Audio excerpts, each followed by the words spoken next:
So Black Friday is fully underway now. A lot of retailers have started Black Friday early, and a lot of people are asking for the $1,000 to $1,500 price range. What's the best TV? So I'm just going to kind of again just kind of stroke every little price range that I can up to that price point, and just kind of help you guys find the best TVs this year.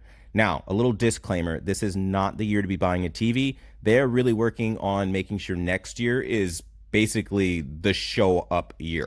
And what I mean by that is there's a lot of rumors about Samsung with brand new QLED implementations with mini LEDs, same with TCL, Hisense with dual layer technology coming out later that year. I mean, we've got so much happening next year that just seems like it's going to be a really big year for the end consumer like us that can afford, anywhere from 1,000 to 1,500 bucks. If you want your money to go further than where it is right now, then I would wait till next year, because your money's not going to go very far this year. You're going to be basically buying downgraded versions of technology we had last year.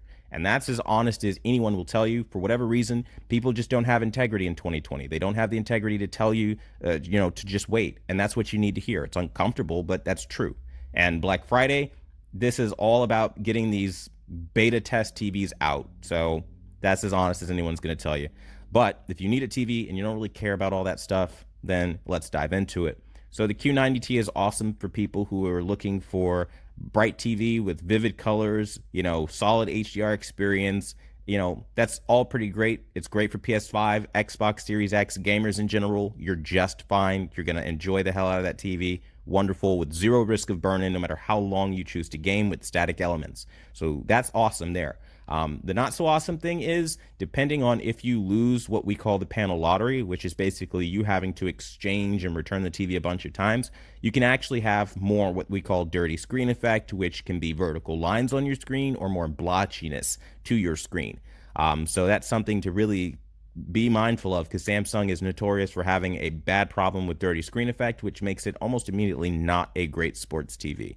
But that being said, you're going to hear some myths out there about Samsung. One of the biggest long-going myths with Samsung QLED is that it's oversaturated compared to everything else. And this is just not true, because if you really wanted to dispel that myth, you can take your color all the way down to 0 and immediately desaturate it. It just like every other TV on the planet, it does have the ability to saturate and desaturate colors to your liking. So don't buy into that whole Samsung is oversaturated BS. That's just something put there by LG fanboys that to really just kind of dismiss the fact that their TV is underperforming in certain metrics. So again, don't worry about that negative nonsense. Just buy it if that's something you're interested in. It has awesome viewing angles. So again, you really aren't losing a whole lot with that TV. But again, you're also not getting anything terribly new, because the Q90R basically did everything that this TV does. So then we move on to the next tier, which is the Hisense H9G. It's basically beating every TV in this price range with ease, with color, with picture quality, with brightness. HDR format supported. I mean, it's a beast of a monster of a TV. Hands-free voice control. I mean, the thing is a beast. And it's sold out everywhere because my videos have really kind of just taken off, and people really like the information around this TV. And it's going to keep happening because of the price point as well. So I think that's something to keep in mind. I'm not, again, sponsored by Hisense or any of the manufacturers, by the way. I'm just kind of putting this information out there for you. You can, again, enjoy gaming on this TV, but you're limited to, again, your 4K 60, 1440, 120, 1080p, 120. So again, it's not going to be HDMI 2.1. And if that matters to you, you might want to keep looking. Also, the update that I did ruined the local dimming. So I can't say if they're going to come out with a patch that ruined local dimming later on. So I'm not going to recommend this TV for that reason alone. You're going to have to keep it offline if you do end up buying it, and that's just as honest as it gets. Now then, we're going to roll over to something like the LG B10. This is great for somebody who likes dark black levels. You don't like any kind of light trailing, blooming, light leaking of any kind from LEDs. But you also want some gaming features like G-Sync and FreeSync. You want HGIG. So I think this is something that will appeal more to those users. Now, as far as upscaling, black levels, that can be a little bit of a double-edged sword because of Black Crush. ABL can be aggressive, which is automatic brightness limiting, dims the screen down anytime a massive bright highlight covers the full screen. So these are things that you have to be mindful of. But overall, I think, for the $1,100 price range that Best Buy has it at right now, I think you could be happy with it, all things considered, if you know what to expect. But do be mindful, it is more washed out than literally all of the LED options that you do have on the market right now, and QLED options, at least with wide color gamut. So that's something you're going to have to weigh up. If you like more muted color, then this is a TV for you. If you like vivid, vibrant, super punchy color, not really your guy. Now moving on to the next choice for this particular price range, you can make an argument for, I'm running out of road here, to be very honest with you. I'm trying to find things for you. I mean, the TCL 6 series, maybe. Now it's going to have a really solid level of color. It's not oversaturated or anything like that. It's a solid level of color. But again, it's not mind blowing and blowing away the rest of the competition in the QLED market. So do think that over, because Hisense is going to outperform it for the same dollar amount.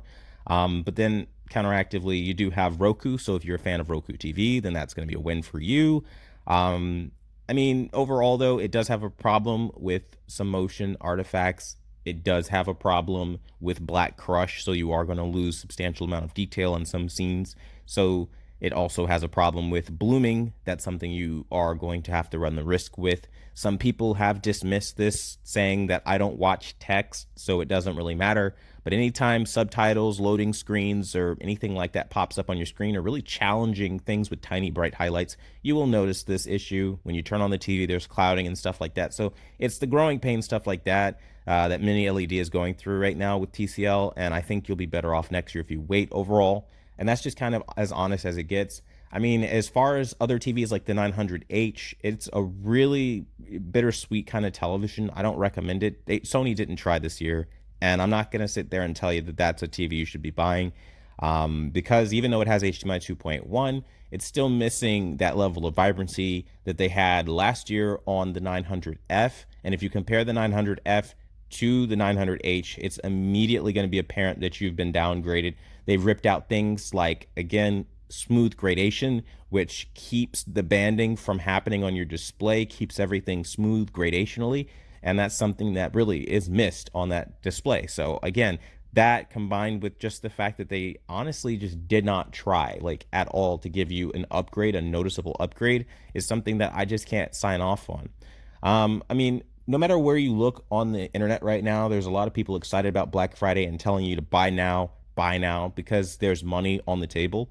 This YouTube platform is all about, again, making money. And so it's in everybody's best interest to post affiliate links, tell you where to buy these TVs, how to buy them, and make you buy them, because that's what it's about. I'm very different. I'm the number one brand in honesty that puts people first, and I don't do any of that sellout stuff. It's not a moniker. It's not a gimmick. It's just as real as it gets. If you can't notice, I'm being very genuine and upfront with you now. I really don't have any reason to lie to you. So hopefully when listening to this information, you either know that those are the better TVs for you to buy at this price range, or you know to wait for next year. But ultimately, my number one recommendation is to wait till next year. Now, that being said, I do have some TVs within this price range that are going to be in for review very soon. So we are going to be absolutely tearing these TVs apart. So if you did have those TVs, you can absolutely see what those TVs are fully capable of, and being compared to prior year's effort, not just today's market, so that you know that the TVs are either growing or staying stagnant. But that's for more exciting content to come later this week. But I really hope you found this helpful. Thanks for watching, and until the next video, I'll see you guys later.